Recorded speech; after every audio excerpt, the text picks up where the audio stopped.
News coming in, big news coming in.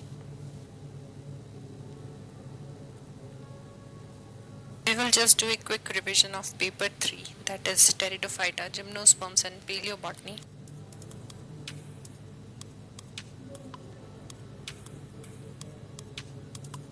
Smallest pteridophyte Azolla, largest Scythia, father of pteridology Professor S.S. Beer. Pteridophytes का origin Silurian और dominant थे Devonian period के दौरान. Most of them terrestrial हैं लेकिन कुछ aquatic भी हैं जैसे azolla, Salvinia, Marsilea. In fact Marsilea को तो वाटर फॉर्न भी कहते हैं. कुछ जीरोफाइटिक स्पीशीज है जैसे सिलेजिनेला की रुपेस्ट्रिस. टेरिडोफाइट्स में भी मोस्टली फर्न्स के अंदर लीव्स को कहा जाता है फ्रंट. वो काफ़ी बड़ी होती हैं साइज में, कंपाउंड लीव होती हैं. इनके अंदर यंग स्टेज में पत्तियाँ थोड़ी सी मुड़ी हुई होती हैं अपने टिप पर, ताकि जो यंग ग्रोइंग टिप है उसको प्रोटेक्ट रखा जा सके उस कोयल या कुंडल के अंदर. इसे कहा जाता है सर्सिनेट वेनेशन, कुंडलित किस्लय विन्यास. टेरिडोफाइट्स आर वेस्कुलर क्रिप्टोगेम्स, यानी इनके अंदर वेस्कुलर सिस्टम मिलेगा, जाइलम फ्लोएम मिलेंगे. जाइलम के अंदर वेसल्स नहीं मिलती. एक्सेप्शंस हैं Pteris vittata, Pteridium aquilinum, Actinopteris radiata. Secondary growth कुछ प्लांट्स के अंदर मिल सकती है जैसे आइसोइटीज और बॉट्राइकियम.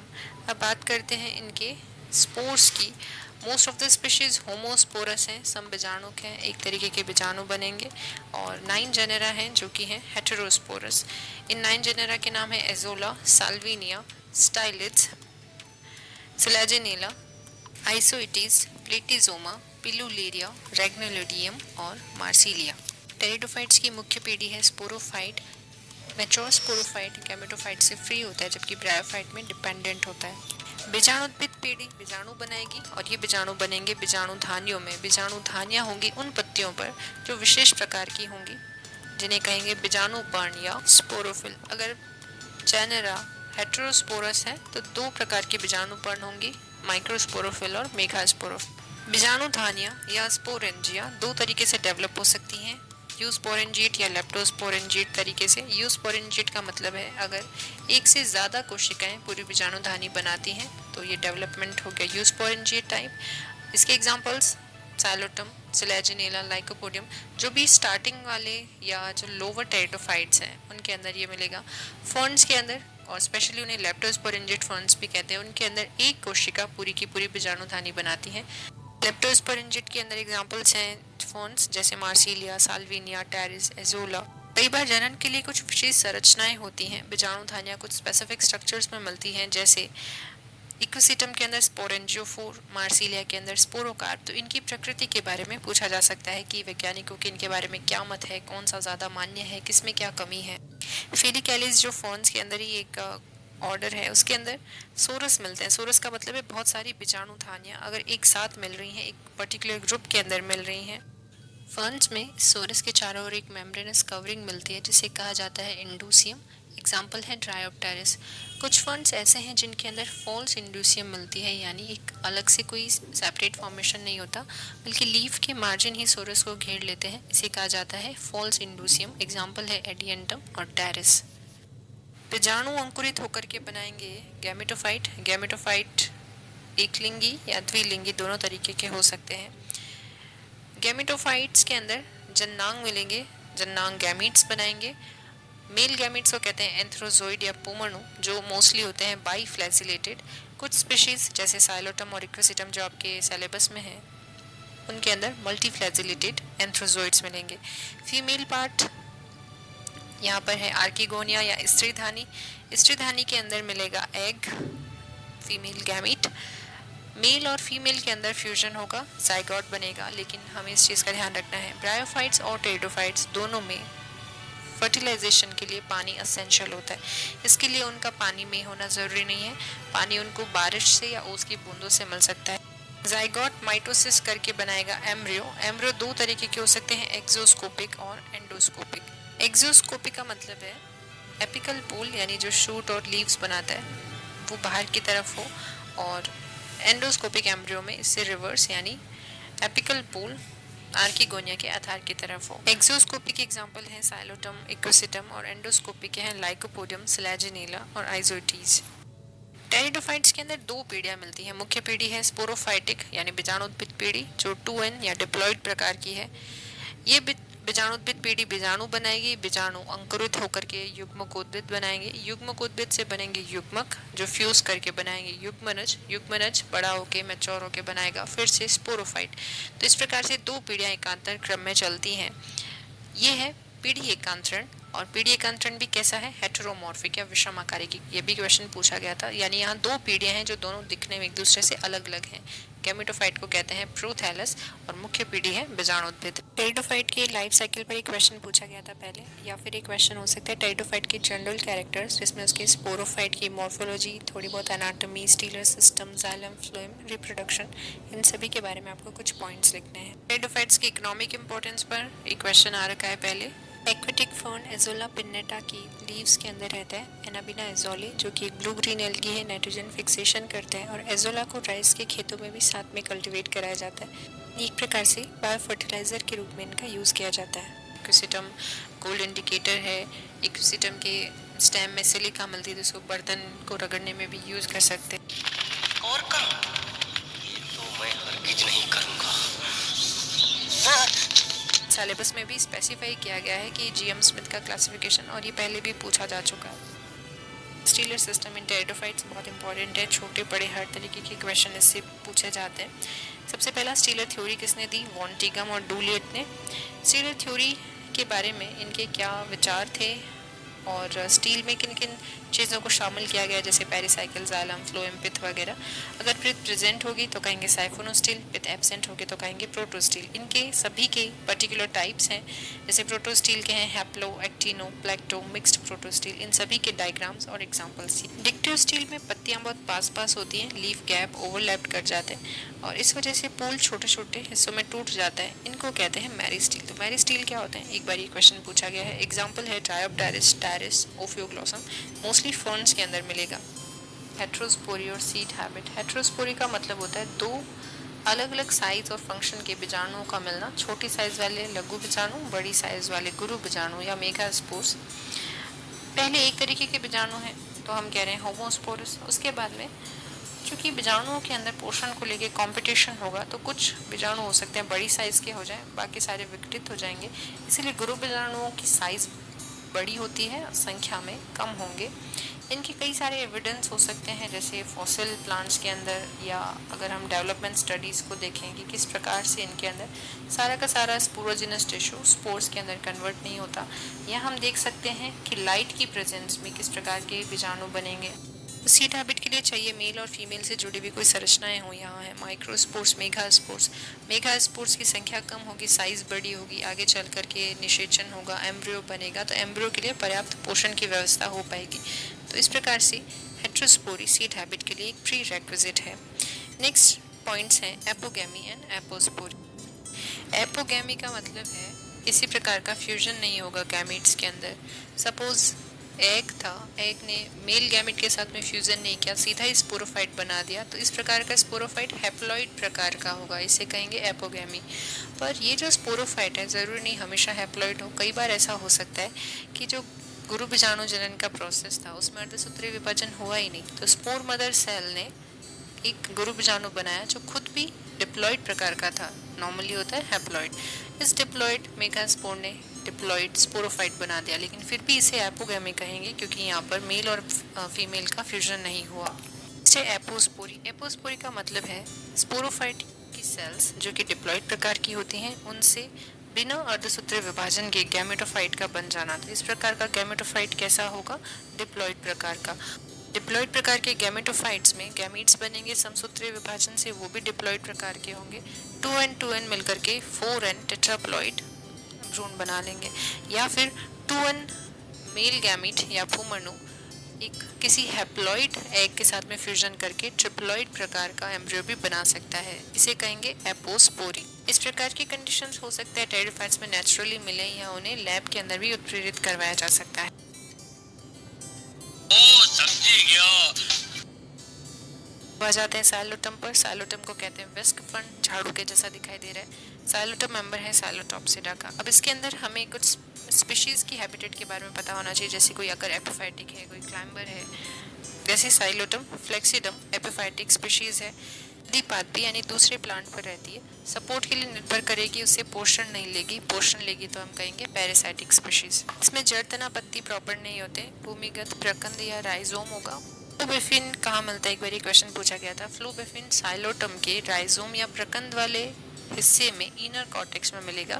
इसकी वजह से कलर यहाँ पर हो जाता है डार्क ब्राउन। फ्लोबेफिन एक केमिकल है जो टैनिन के ऑक्सीडेशन से बनता है। राइजोम के आधार की तरफ से राइजोइड्स या मूलाभास निकलेंगे। मूलाभास और रूट दोनों डिफरेंट हैं और राइजोम के ऊपर की तरफ एरियल शूट्स बनेंगे। इन एरियल शूट स्केली लीव्स या शल की पत्तियां होती हैं, फोटोसिंथेसिस नहीं करेंगी। फोटोसिंथेसिस का काम करेगा स्टेम। टम की एक इम्पॉर्टेंट स्पीशीज है साइलोटम न्यूडम, जो कि इंडिया के अंदर काफ़ी मिलती है। इसके अंदर वेजिटेटिव प्रोडक्शन होता है जामी की मदद से। तो ये भी एक बार क्वेश्चन पूछा गया था बीएससी में भी और साथ ही आरपीएससी कॉलेज लेक्चरशिप एग्जाम में। वायवीय शाखाओं या एरियल ब्रांचेस शीर्षस्थ हिस्से की तरफ मिलती हैं। बीजाणुधान या 3 के ग्रुप में मिलेंगी। ट्राइलोब्ड प्रकार की होती हैं, इन्हें कहते हैं सिनेंजिया।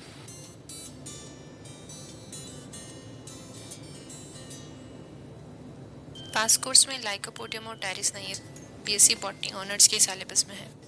सिलेजिनेला लाइकोप्सिडा का मेंबर है। सिलेजिनेला को कहते हैं स्पाइक मॉस या स्मॉल क्लब मॉस। ये सिलेजिनेला के अंदर हैबिटेट कई सारी देखने को मिल सकती हैं, जैसे एपिफाइटिक स्पीशीज है ओरेगाना, जीरोफाइटिक है रुपेस्ट्रिस, लेपिडोफाइला। कुछ ऐसे प्लांट्स हैं जिनके अंदर सेस्पिटोज हैबिट मिलती है। इसका मतलब है अगर आप उसको ड्राई कंडीशंस में रखेंगे तो वो बॉल के जैसे हो जाएंगे, ब्राउन हो जाएंगे, और जैसे ही उनको पानी मिलेगा वो हरे भरे हो जाएंगे और फैल जाएंगे। इसे कहते हैं पुनर्जीवनी प्लांट्स या रिसरेक्शन प्लांट्स। एग्जाम्पल्स हैं लेपिडोफाइला, सिलेजिनेला की स्पीशीज है, और सिलेजिनेला पिलीफेरा। सिलेजिनेला के अंदर जितनी भी स्पीशीज है उन्हें 2 सब जेनेरा में डिवाइड कर सकते हैं। होम्योफाइलम, जिनके अंदर इरेक्ट स्टेम मिलता है और पत्तियां एक जैसी होती हैं, और दूसरा है हेटेरोफिलम, जिसके अंदर पत्तियां अलग अलग तरीके की हैं, कुछ बड़ी साइज़ की हैं, कुछ छोटी साइज़ की हैं, और साथ ही ये क्रीपिंग है, यानी इनका तना इरेक्ट नहीं है, ज़मीन पर रेंगता हुआ है। सिलेजिनेला के स्टेम के एंडोडर्मिस में रेडियली इलोंगेटेड सेल्स मिलती है जिन्हें कहा जाता है ट्रैबेक्यूली। इनकी वजह से इंटरसेलुलर स्पेसेस बन जाते हैं बड़ी साइज के। नेक्स्ट इसकी स्पेसिफिक स्ट्रक्चर है राइजोफोर। राइजोफोर ऐसी संरचना है जो लीफलेस है और अनब्रांच्ड है, सिलिंड्रिकल स्ट्रक्चर है, और जहाँ स्टेम की शाखाएं 2 हिस्सों में विभाजित हो रही है वहाँ से ये निकलेंगे। इनकी नेचर के बारे में बहुत सारे मत हैं। कुछ इसे रूट मानते हैं, कुछ के अनुसार ये स्टेम है, कुछ के अनुसार दोनों ही नहीं है। ऑर्गन सुई जेनेरिस है, एक नया ही ऑर्गन है। तो साइंटिस्ट के नाम और उन्होंने अपने अपने मत के संदर्भ में क्या पक्ष प्रस्तुत किए हैं, इन सब के बारे में आपको लिखना है। जिनेला की लीव साइज में छोटी है, माइक्रोफाइलस है। इनके आधार के पास में एक मेम्ब्रेनस स्ट्रक्चर मिलती है जिसे कहा जाता है लिग्यूल। इसका आधारी भाग है ग्लोसोपोडियम, जो एक फुट लाइक स्ट्रक्चर। जनन के लिए यहाँ स्ट्रॉबिलस या शंकु मिलते हैं। सिलेजिनेला एक हेट्रोस्पोरस प्लांट है, यानी माइक्रोस्पोर्स और मेगास्पोर्स दोनों मिलेंगे। इनके रेस्पेक्टिव माइक्रोस्पोरोफिल और मेगास्पोरोफिल होंगी। लघु बीजाणुधानी या माइक्रोस्पोरेंजिया से माइक्रोस्पोर्स निकलेंगे, लेकिन युग्मक उद्भिद की 13 सेल स्टेज के अंदर। माइक्रोस्पोर और मेगास्पोर अपने रेस्पेक्टिव गैमेटोफाइट्स बनाते हैं। यहाँ सिलेजिनेला के फीमेल गैमेटोफाइट में डायफ्राम मिलता है, जो इसके जनरेटिव और न्यूट्रिटिव रीजन को अलग करता है। सिलेजिनेला की आर्किगोनिया में 8 नेक सेल्स, 8 नेक कैनाल सेल, 1 वेंट्र कैनाल सेल और 1 एग होता है। नेक सेल्स और नेक कैनाल सेल और न्यूक्लियस की संख्या में वेरिएशन देखने को मिलेगा। बाकी वेंट्र कैनाल सेल जनरली एक ही होती है और एग भी एक होगा। सिलेजिनेला की कुछ स्पीशीज में एक ही गुरु बीजाणु है, बाकी 3 विघटित हो जाते हैं, और एम्ब्रियो का डेवलपमेंट भी फीमेल गैमेटोफाइट के अंदर ही स्टार्ट हो जाता है। इनमें सीड हैबिट के कुछ शुरुआती लक्षण मिलते हैं, ये बहुत इंपॉर्टेंट है। एग्जाम्पल्स है रुपेस्ट्रिस और सिलेजिनेला एपोडा।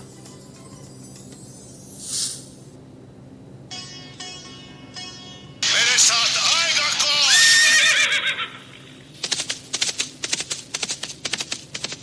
इक्विसिटम स्फिनोप्सिडा का मेंबर है। इसका सामान्य नाम है हॉर्स टेल। इसके अंदर प्रॉपर रूट स्टेम लीव्स मिलेंगे और साथ ही नोड इंटरनोड भी मिलेंगे। लीव्स स्केली हैं, जैसे साइलोटम में थी। फोटोसिंथेसिस नहीं करती, स्टेम फोटोसिंथेसिस करेगा। इक्विसिटम के स्टेम में 2 तरह की ब्रांचेस मिलती हैं, ब्रांचेस ऑफ लिमिटेड ग्रोथ और branches of unlimited growth. Equisetum के स्टेम का अगर हम सेक्शन ले, एक इंटरनोड से और दूसरा नोड से, इसमें इंटरनोड से अगर सेक्शन लेंगे तो 3 कैविटीज़ मिलती हैं, बैलिकुलर कैनाल, कैराइनल कैनाल और पिथ कैविटी या सेंट्रल कैविटी। इक्विसिटम के इस इंटरनोड के सेक्शन में हाइड्रोफाइट्स और जीरोफाइट्स दोनों के कैरेक्टर्स देखने को मिलते हैं। और नोड वाला हिस्सा वो खोखला नहीं होगा, उसके अंदर मिलेगा नोडल डायफ्राम। इक्विसिटम के अंदर भी वेजिटेटिव प्रोपेगेशन हो सकता है ट्यूबर की मदद से, और रिप्रोडक्शन अगर स्पोर की मदद से होगा तो वो स्पोर्स बनेंगे स्पोरेंजिया के अंदर। ये स्पोरेंजिया एक विशिष्ट संरचना में मिलता है इक्विसिटम में, जिसका नाम है स्पोरेंजियोफोर। यहाँ पर एक पेल्टेड डिस्क होगी, उसका स्टॉक होगा। पेल्टेड डिस्क छतरी के जैसी है और इसके नीचे की तरफ 5 से 6 स्पोरेंजिया लटके होते हैं। स्पोरेंजियोफोर अपने स्टॉक की मदद से इस एक्सिस पर लगे हैं और मिलकर के एक स्ट्रोबिलस बनाते हैं। ये स्ट्रोबिलस एक कॉम्पैक्ट स्ट्रक्चर है कंपैरेटिवली अगर हम देखें सिलेजिनेला की तुलना में। इक्विसिटम होमोस्पोरस है, सिलेजिनेला हेटेरोस्पोरस था। इक्विसिटम के स्पोर्स में बाहर वाली भित्ति बनाती है 4 लेटर्स। ब्रायोफाइट्स और टेरिडोफाइट्स के लेटर्स में डिफरेंसेस हैं। टेरिडोफाइट्स में लेटर्स जो कि स्पून शेप्ड है इक्विसिटम में मिलेंगे। ये लेटर्स हाइग्रोस्कोपिक होते हैं और स्पोर्स की डिस्पर्सल या प्रकीर्णन में हेल्प करेंगे। स्पोर से बनेगा मेल गैमेटोफाइट, जिनसे बनेंगे मेल गैमीट्स, जो यहाँ है मल्टीफ्लैजिलेटेड। मोस्टली टेरिडोफाइट्स में होते हैं बाईफ्लैजिलेटेड। साइलोटम में भी मल्टीफ्लैजिलेटेड थे।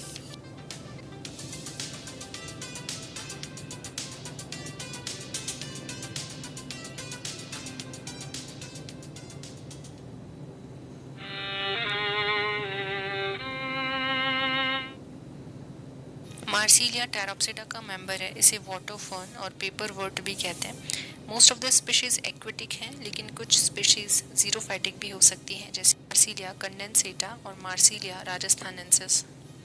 मार्सिलिया की एक स्पीशीज है मार्सिलिया माइन्यूटा, जो इंडिया की काफ़ी कॉमन स्पीशीज है। इसके अंदर इसके स्पोरोफाइट में एक क्रीपिंग स्टेम होता है, लीव्स होती हैं और रूट्स होती हैं। लीव्स बहुत स्पेशल हैं इसकी, क्योंकि यहाँ जो आपको सामने दिखाई दे रहा है इसका लंबा पिट्यूल है और उसके ऊपर लीफ फ्लेट्स लगे होते हैं। जनरली इन लीफ फ्लेट्स की संख्या 4 होती है, इसीलिए इसे क्वाड्रिफोलिएट कहते हैं।